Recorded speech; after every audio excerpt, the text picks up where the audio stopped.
Welcome to There is a Method to the Madness. My name is Rob Maxwell. I'm an exercise physiologist and personal trainer. I'm the owner of Maxwell's fitness programs, and I've been in business since 1994, writing programs, administering programs, following programs. It's all about the programs, people. We want to follow a plan. And the purpose of the plan today is to educate you on what science really says so you can make better decisions. I'm going to do a follow-up on protein today because a great question came from one of our clients, Dr. Buchanan, and after talking to her, I said, you know what? That is very, very true. I got to clarify that with people, and I'm leaving you hanging, and I will get into what that clarification is in 1 second. Because first, we need to thank our very first and most loyal sponsors, Jonathan and Lynn Gilden of the Gilden Group at Realty Pros. And look, they are simply committed to providing the highest level of customer service in home selling. And you know what? They have the sales and they have the reviews to back it up. If you need help, give them a shout. 386-451-2412. All right, so let's talk a little bit more about this protein thing. So the other day I gave you the clarification on just how much protein you need if you are training, if you are trying to become more physically fit. As hopefully we all know by now, protein is a repair macronutrient, meaning we need it to help our muscles grow. We need it for our cells to grow. So protein is our repair macronutrient, and we need just enough. And if you remember from the last podcast, and if you haven't listened, go back and check that one out first because you'll see more of what I'm talking about here in this podcast.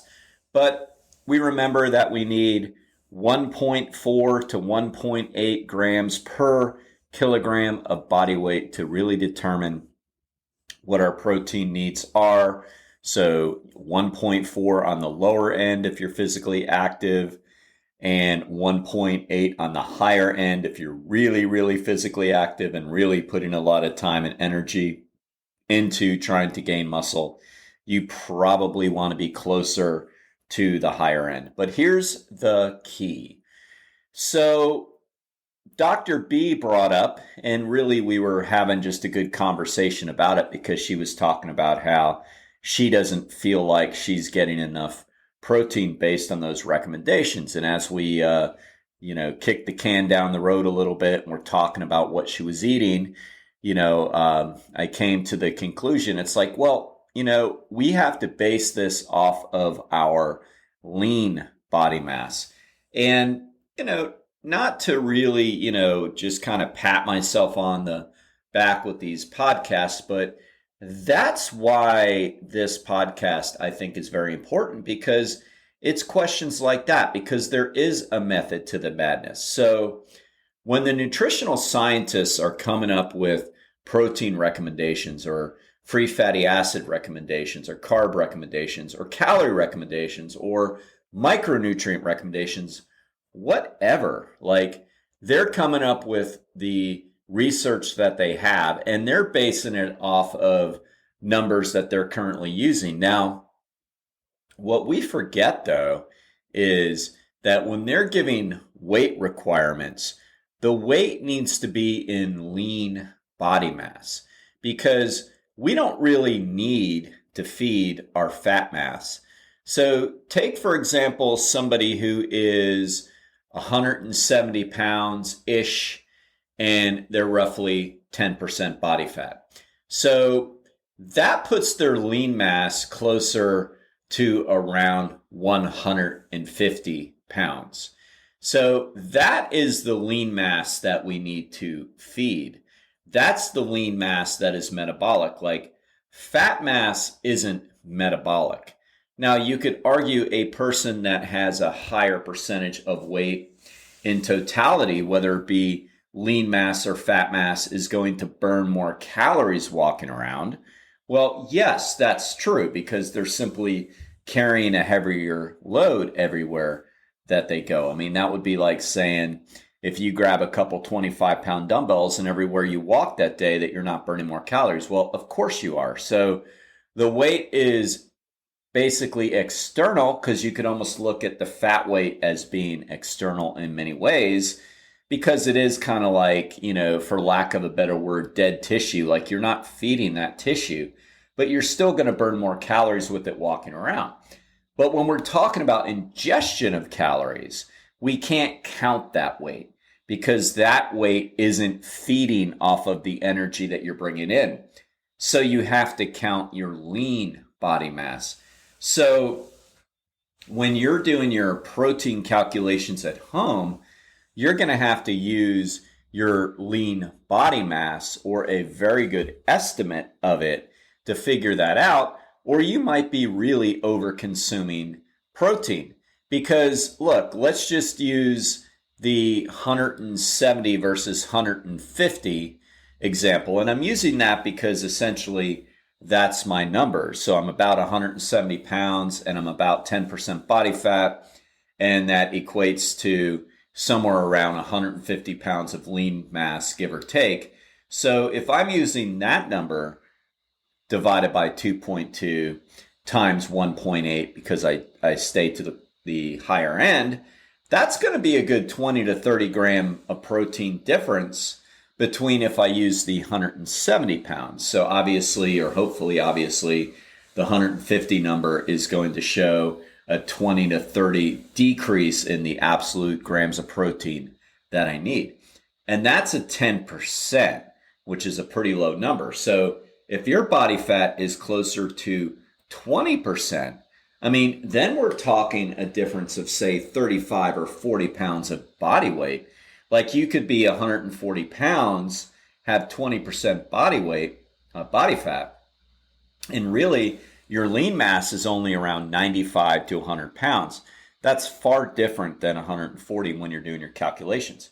By the way, I'm spending time on protein here, but this could be for any calculations that you're making.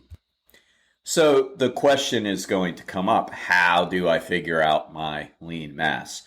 And I do think it's important to figure it out at least to a very close standard deviation of accuracy if you're concerned with logging your food, counting your macronutrients, counting your micronutrients, because again, you want to base it off of your lean body mass. So best thing to do is to have your body fat checked. I mean, I'm an exercise physiologist, so I use skin fold calipers to check body fat, and that's got a standard deviation of only 3.5, which is pretty darn accurate. Actually, 3.5 isn't bad. Now, if you're using your scales at home, like the ones you step on or whatever, keep in mind there's a standard deviation of 9 to 11%. That's pretty darn high, so that's not going to be accurate. If you are lucky enough to have a DEXA scan available to you somewhere, I know there's one in Orlando here. My good friend, give a shout out to old Harpreet in California, has had it done out there. If you can get DEXA done, then great. So DEXA or skin fold calipers are really, the best to use. DEXA can be a little more expensive and you have to go to more of a medical lab to do it, but it's definitely accurate. I know we've had some issues with our California friend with maybe it not being overly accurate, but for the most part, they tend to be pretty accurate. And again, skin fold calipers are pretty darn accurate for how easy they are, but the scales are not accurate. So we do want to get a good measurement of our body fat before we start using all of these numbers, or else, we're really kind of not adding up the correct number. So that would be step one, to have that done. Get that checked by a true professional.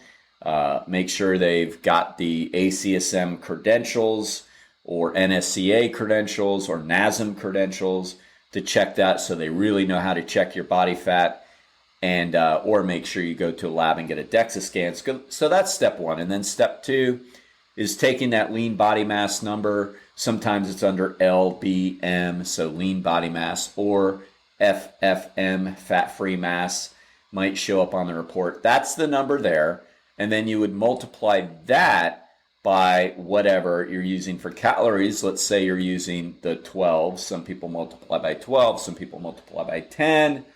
Again, that's an estimate. And again, getting back to protein, you would use that number to go back to the 1.4 to 1.8. All right. So that's a great question and comment by Dr. B. And it got me thinking, I really need to clarify that, because that is a huge point. And again, that's why you listen to the Method to the Madness. So if we just break this down, think about it. Your lean body mass is active live tissue that needs to be fed. The fat isn't. So why are we using numbers that are feeding the fat, right? So I'm glad we clarified that. That's why we listen to the show. I need you to share it. I need you to download it. We need to get people really more scientific in what they're doing, because then we just save a lot of time of making mistakes, right? Then we're just not following people on Instagram or social media telling us what to do. We listen to it and go, oh, that's why. And when you say that, I feel happy, because then I know I've done my job. All right. Speaking of happy, I have never been happier with a garage door company than Overhead Door of Daytona Beach. They're phenomenal. They have the best garage doors. Hey, look, man, they're so good. They just went into Costco. Like Costco hired them. You know how big that is? That's a huge chain that hired Overhead Door to put in their doors. So that's pretty cool. If you need help, give them a shout at overheaddordaytona.com.